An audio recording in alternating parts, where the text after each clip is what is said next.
Hello, I'm Matthew Conner. I've managed to get hold of the new Callaway X Hot Driver a week before the UK launch date. I've also got hold of Aaron from Callaway. I'm going to hit a few drivers, I'm going to put him on the spot, and I'm going to see if this driver's as long as it's meant to be.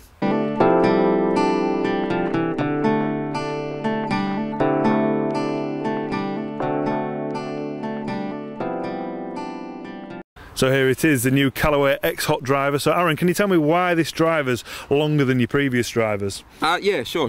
I think a lot of it's got to do with the way that we've designed the face on this driver. It's a newly engineered speed frame face, and really what that means, it's a combination of a couple of Callaway technologies, namely the hyperbolic face technology. It's sort of like that X-shaped pattern that you've seen. The hyperbolic, you've used that before? We have, yeah. You might have seen that on a couple of different things beforehand. What it is, it's that X-shaped pattern, or a hyperbola if you like, and it's a little bit thicker in that X-shaped pattern behind the face. What that does, those arms elongate the sweet spot, so we get hotter ball speeds across a greater surface area of the driver. We've combined that with a traditional Callaway technology, VFT, or variable face thickness, which is a series of ovals of differing thickness that cascade out from the epicenter of the driver face. Those two technologies combined, we've taken that to another step with this re-engineered face as well. By we chemically mill it now.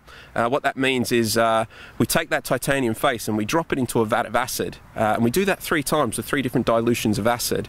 And what that does, the acid eats away at the titanium to a very, very precise thickness. What that allows us to do is really push the boundaries on the limits of what we're allowed to do in terms of ball speed. So that CT value, or that trampoline effect if you like, is really at the upper limit of where we're allowed to go, which creates a lot more ball speed across a lot of a greater area of the face. Right, okay, so basically what I'm going to do now is I'm going to hit some balls with the flight scope on. I'm going to see how it performs.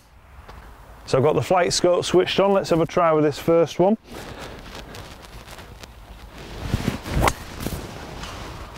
It felt quite strong. Flight was good, it was quite a neutral flight.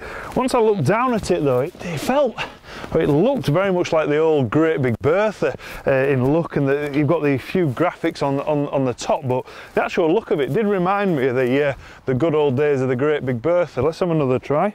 Certainly quite a neutral ball flight with the first one, good one off the centre. See how we get on with this other one.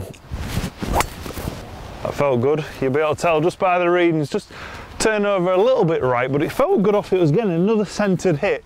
Felt good. It didn't feel like it was tinny or kind of dead as well. It just felt quite nice. But I do like these retro looking Great Big Bertha style. It looks quite nice once you put the club behind the ball. Okay, let's see how it goes off the toe. Okay, so I'll try and hit this one off the toe. Let's see how it performs off the toe. Oh, that was off the toe.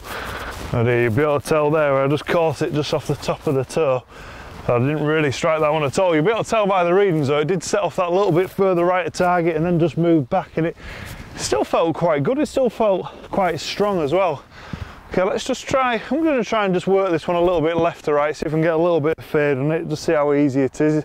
With a lot of the drivers, it's all about the distance and the forgiveness, but sometimes you do want to try and just shape the ball a little bit, just try and get the ball on a better part of the fairway. Let's see what it's like at moving left to right. That feels nice.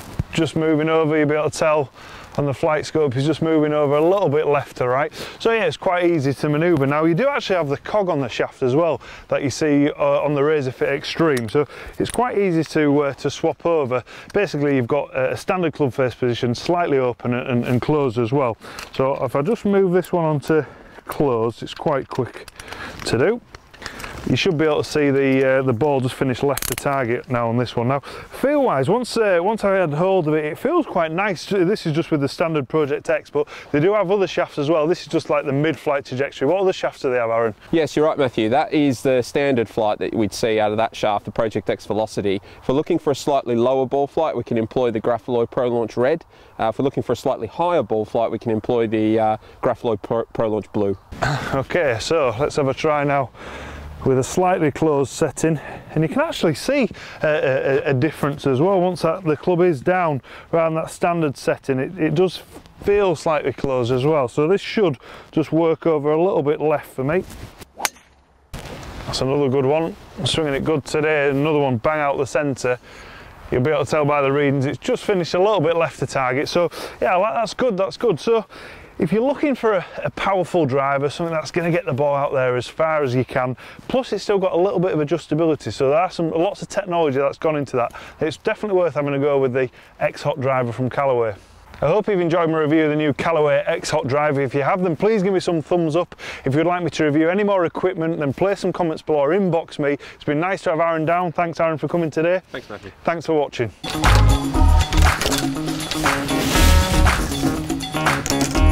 Right, John, it's your honour. 145. Haha, follow that. I will do.